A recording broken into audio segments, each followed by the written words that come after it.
All right, this is AP, AB, and BC Calculus. We're doing Unit 1, Section 12, which is confirming continuity over an interval. So basically, we've learned now what continuity at a point looks like. Continuity over an interval is simply a function being continuous at every point containing that interval. So we're going to walk through the kinds of discontinuities that we've seen and what kind of things trigger us looking for discontinuities.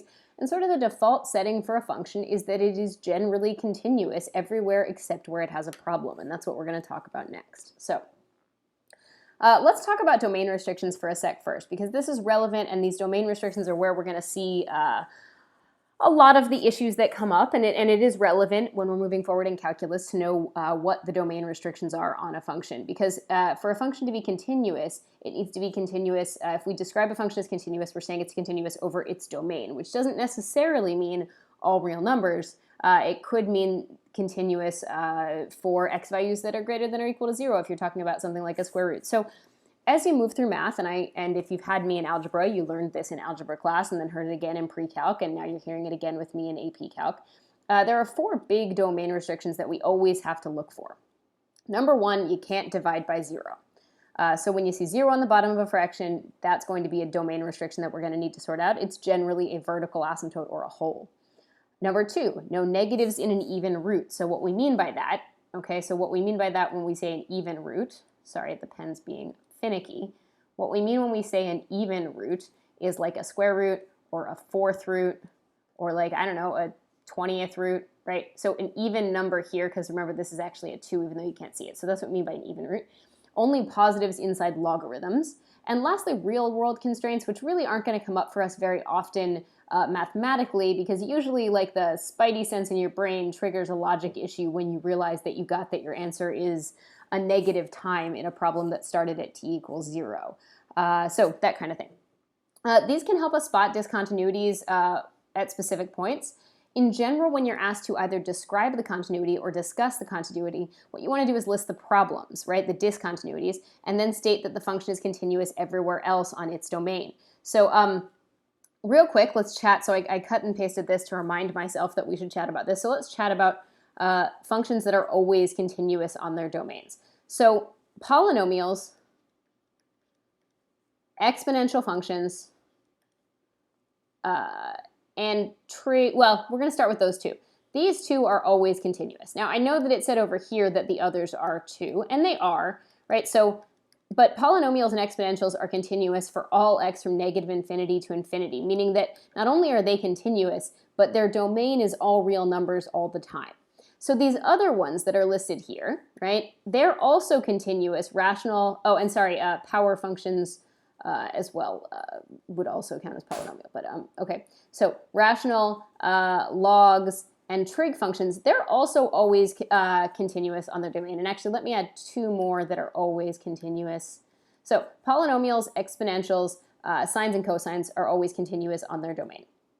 But these other ones, right, they are always continuous on their domain, but their domain is not all real numbers necessarily, right? So a rational function like x plus 1 over x minus 2, well, it's got a vertical asymptote at x equals 2. It is continuous everywhere else, right? It's continuous on its domain because x equals 2 is not in the domain, right? The domain of this function is negative infinity to 2 and also 2 to infinity, but not a regular 2, right? So to be clear, when they say that these things are continuous on their domains, they are, but within their domains, they may have some restrictions. So for instance, in a log, right, if you were to look at y equals the natural log of x, right, the inside of a logarithm has to be positive. So the domain of this function is x is greater than 0, or if you prefer to write it this way, it looks like this, which means that this thing is continuous on its entire domain. It looks like this, right? But I just want to be clear that it's not continuous for all real numbers. It's continuous on its domain. The same thing is true of trig functions. If I erase for a second, just walk you through what we mean by being continuous on their domain. So let's look at the easiest one of the other trig functions. So we have a sine and a cosine. Let's look at tangent, right? So tangent is secretly a sine over a cosine, right? So remember, you can't divide by 0. So essentially, wherever this thing is equal to 0, there's a vertical asymptote.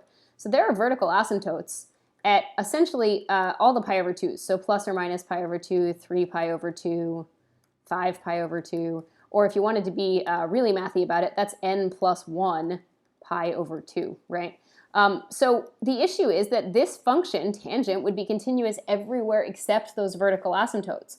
So it is continuous on its domain, right? Just like it says, on their domains, they're continuous, but you have to be able to spot the domain restrictions. So that's why I put these big 4 domain restrictions at the top, and why I wanted us to address it is that when you talk about a function being continuous, lots of functions are continuous everywhere on their domain. But if you don't know how to find the domain, then being continuous on your domain is kind of not useless, but if you don't understand the domain, you're not going to be able to explain why it has a discontinuity or where it has a discontinuity. So moving on. Let's show that f of x is continuous on its domain. So here I'm telling you to show that f of x is continuous. That means it definitely is, right? So here's the trick, right? Let's break this into 3 separate functions. I'm going to number them 1, 2, and 3 to make my life easier, okay? Number 1 is a sine function, right?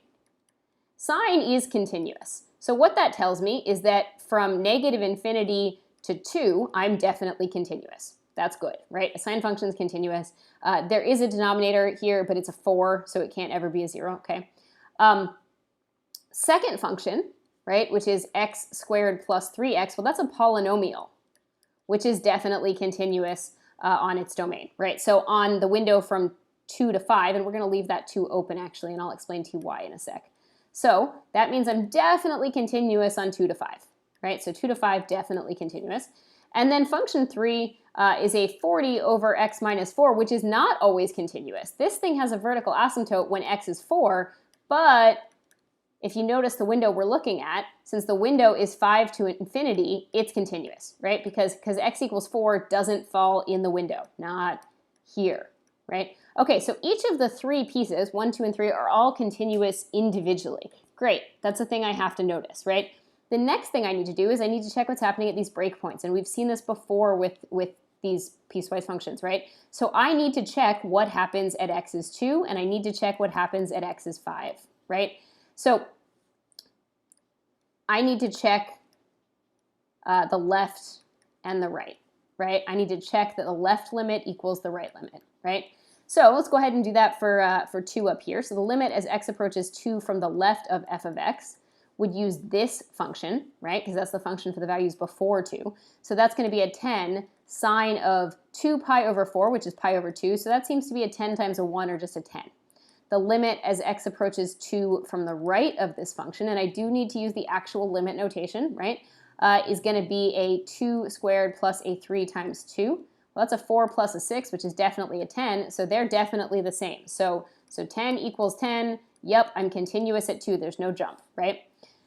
If I check at 5, and I think I'll squeeze that in down here and see if it works, right? The limit as x approaches 5 from the left of f of x is going to use the polynomial, because again, if we look at 5, the function with values slightly smaller than 5 is right here. So that's going to be a 5 squared plus 3 times 5, which seems to be a 25, and 15, which is a 40, right? The limit as x approaches 5 from the positive of f of x is going to be a 40 divided by 5 minus 1, which is a 40 over 1. Oh, look, it's a 40. They're the same, so 40 equals 40, and we can show that the function is not only continuous in each one of the pieces, but then when I connect the pieces, they're continuous. So there you go. All right, I'm going to give you one to try. You can totally pause me if you want. Again, I would suggest that the first thing you do is address to make sure that each one of these individual functions is continuous, right? So 1 is e to the x, which is always continuous, right? Exponentials are always continuous. And again, you can spot that by going back to those big 4 domain restrictions and noticing that none of them are mentioned, right? The issues you have to look out for are x's on the bottom of a fraction, even roots, and logarithms. And if you look back here, none of those things are happening, right? So 1 is always continuous. If I look at 2, 5x plus 3 over x plus 3 actually does have a vertical asymptote at x equals negative 3, right? When this thing is 0, but it's okay on the window from 0 to 1, which is the window that we're looking at, right? 0 to 1. It has a vertical asymptote, but it doesn't affect us because it's in a different section. And then this is a cosine function. So cosine is always continuous, right? Cosine is also continuous, negative infinity to infinity, so I don't have to worry about it. So all three pieces are fine. So then I now need to check these spots where I jump from one to the next. So I'm going to check at x is 0. The limit as x approaches 0 from the left of my function, f of x, is going to use the e to the x, so that's e to the 0, which is 1. The limit as x approaches 0 from the right of this function is going to use 5 times 0 plus 3 over 0 plus 3, which is definitely a 3 over 3, which is 1. So sure enough, continuous there, right? So I can just write that that's continuous, right? And then at x equals 1, which is the other spot, I need to check the limit as x approaches 1 from the left of f of x, which is going to be 5 plus 3 over 1 plus 3. That's an 8 over 4, which is a 2. And if I check the limit as x approaches 1 from the right of f of x, that's going to be a 2 cosine of 2 pi, which is definitely a 2 times 1 or a 2. So there we are continuous. So what I've shown is that each individual piece is continuous, and then the only spots where they could have a problem are also continuous. All right, describe the continuity and identify the type of any kind of discontinuity. So the easiest way to do this is to go straight up Algebra 2 back to section 8.2, learning about rational functions, and factor this thing. So I'm going to take out a GCF of 2x, and on top I'll be left with an x plus 2. On the bottom, I have an x plus 2 and an x plus 1. If you're wondering how I factored that, or you feel like you're not good at factoring, please look at some of my Algebra 2 videos and review factoring, right? It's really important to be able to factor quickly. So these factors are going to cancel. So I'm going to have a whole when x plus 2 is 0, which means that x equals negative 2. The one that doesn't cancel is going to be a vertical asymptote. So I'm going to have a vertical asymptote when x plus 1 equals 0, which is at x equals negative 1. Everywhere else, because this is a rational function, right? These are the only two domain restrictions. Everywhere else, this function's continuous. So f of x is continuous for all x except, so we'll actually say all real x, right? So all real x except x equals negative 2, where there is a removable discontinuity, right? We can say that's a whole. And x equals negative 1, where there is a non-removable discontinuity, which is a vertical asymptote, okay? So again, and that's really fundamentally an Algebra 2 problem. We just didn't talk about it in Algebra 2 as discontinuities. Go ahead and try P2. You can pause me if you want. So I'm going to take out a GCF of 2 on the top and notice that I have a difference of squares, x squared minus 16. On the bottom, I get an x minus 4 and an x plus 2. And when I factor the top a little bit further, I get x plus 4, x minus 4 because of the difference of squares. So x minus 4, x plus 2. So I have the x minus 4 that's going to cancel, right? That's a whole. So I have a whole when x minus 4 is equal to 0, which is at x equals 4. And I have a vertical asymptote when x plus 2 equals 0, which is x equals negative 2, right? And so then I'm just going to say that f of x is continuous for all x except, so f of x is continuous. So there's a couple ways to write this, right? You could write that it's continuous negative infinity to negative 2, skip over negative 2, go to 4, skip over 4 and go to infinity. If you did it that way, that's fine, or you could write it the way I did in this example, right, where I say all x except these other ones, right? If I do it this way, I should then specify that x equals negative 2 is a non-removable discontinuity. I would write it out, but I'm lazy. It's a vertical asymptote, and I would specify that x equals 4 is a removable discontinuity, and it's a whole, right? And if you were taking this on an actual AP, please write the words because, you know, they're not going to love it if you just write R for removable. All right, example 3. Describe the continuity, identify the type of any discontinuity. All right, so first thing I notice is that all three of these pieces are polynomials, right? So polynomial, polynomial, polynomial. So 1, 2, and 3 are all polynomials, which means they're continuous on negative infinity to infinity by themselves. Like, they're fine. So the question becomes, what happens at these breakpoints, right? What happens at 2 and what happens at 3, right? So I just need to check those two, right? I need to check x equals 2 and x equals 3. So the limit as x approaches 2 from the left of my f of x is going to use function number 1, right? So we call this 1, 2, and 3, right? So that's going to be a 2 times 2 minus 3, which is a 1. The limit as x approaches 2 from the right of f of x is going to be the middle function, so it's going to be a 2 squared, which is a 4, right? This is a jump, right? Because 1 does not equal 4, right? So this is a jump, which is a non-removable discontinuity. Did not give myself enough space, but you get the idea. If we check at 3, right? So for 3, the limit as x approaches 3 from the left of the function is going to use the x squared, right? That's the numbers that are left of 3. So that'll be 3 squared, or 9, right? The limit as x approaches 3 from the right is going to give me 4 times 3 minus 3, which is 12 minus 3, which is a 9. So it's continuous here. So this function is continuous everywhere except for this jump discontinuity. So f of x, sorry, that got all weird. F of x is continuous essentially from negative infinity to 2 and from 2 to infinity, or you could say it as all real numbers except 2, and then you can specify that what's happening at 2 is this jump discontinuity, which is a non-removable discontinuity. All right, go ahead and try P3. Again, you can pause me if you want.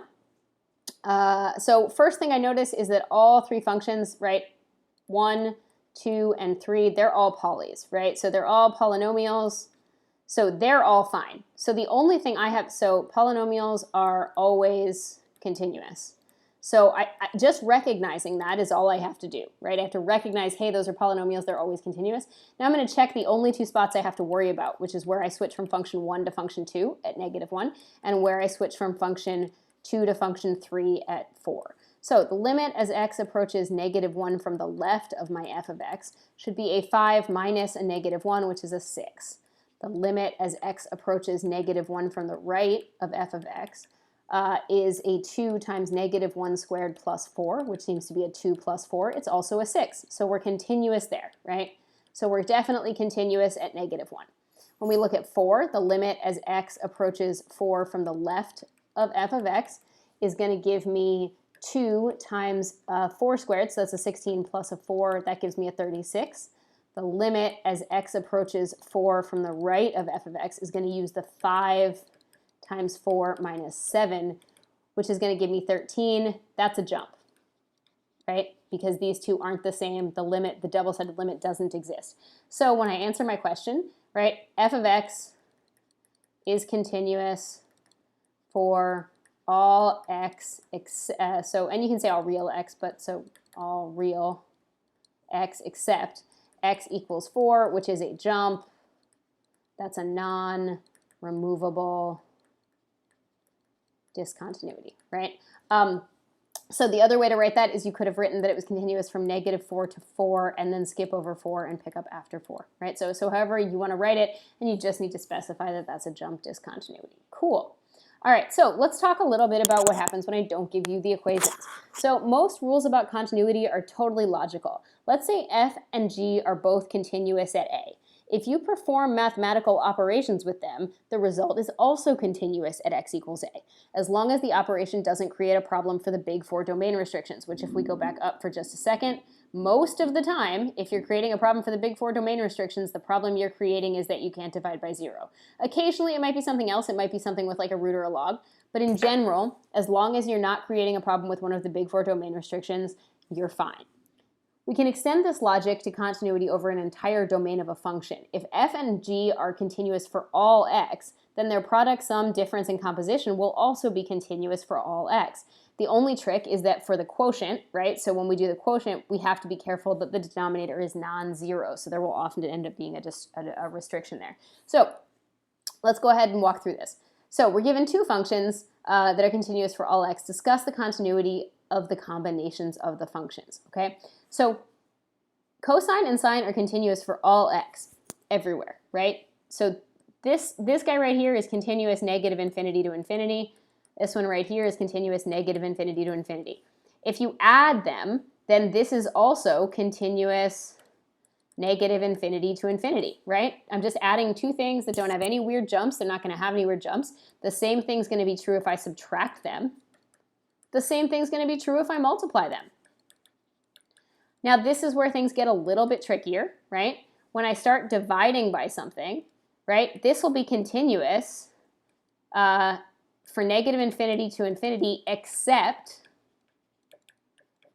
when g of x is 0. Well, we can look at when g of x is 0. Sine of x equals 0 at all the pi's, essentially, right? So pi, 2 pi, 3 pi, 4 pi, 5 pi. So essentially, it's continuous except for n pi, right? So it's going to have a vertical asymptote at n pi, except vertical asymptote at x equals n pi, right? Where n is a natural number, right? And you could say plus or minus n pi if you want. You could say n is an integer, and then you don't need the plus or minus because that covers the negatives. The same thing's going to be true for this one, right? This is going to be just fine, except for the few spots where f is equal to 0, right? So we're continuous, except when cosine of x is equal to 0, which we've seen before, that's going to happen at essentially all the pi over 2's, right? And the way to write that, if you want to get mathy about it, is an odd number, which would be 2n plus 1 pi over 2. And similarly, if you had chosen to write this out as a list, like if we go back up in red, if it helped you to see it as a list first, you could have said, oh, x equals 0 pi and 2 pi with a plus or minus in front, and then you would quickly realize, oh, hey, that's literally every number, 1, 2, 3, 4, 5 in front of a pi. All right, let's do a P4. Given two functions, here we have two polynomial functions, discuss the continuity. So again, polynomial function is continuous negative infinity to infinity. Polynomial in function, I quit, people. Polynomial function is continuous negative infinity to infinity, which means that this is going to be continuous when you add them from negative infinity to infinity. The same thing's going to be true here. The same thing's going to be true here. And then the trick we run into down here, which we saw in the last problem, is that this one is continuous anywhere except where this denominator is 0, right? Well, the denominator g, so g equals 0 when x plus 5 is 0, right? So at negative 5, it's not continuous. So this thing right here is continuous from negative infinity to negative 5, and again from negative 5 to infinity, and it has a vertical asymptote at negative 5. Similarly, this thing is going to be continuous everywhere except where this denominator is 0. So if you set this denominator equal to 0, you can either factor it as a difference of squares or add the 4 over and take the square root, which would involve a plus or minus, but either way you get a positive and negative 2. So this thing is continuous from negative infinity to negative 2, and from negative 2 to 2, and from 2 to infinity, with vertical asymptotes at the two other spots. Okay? And that's it for our Unit 1, Section 12 video.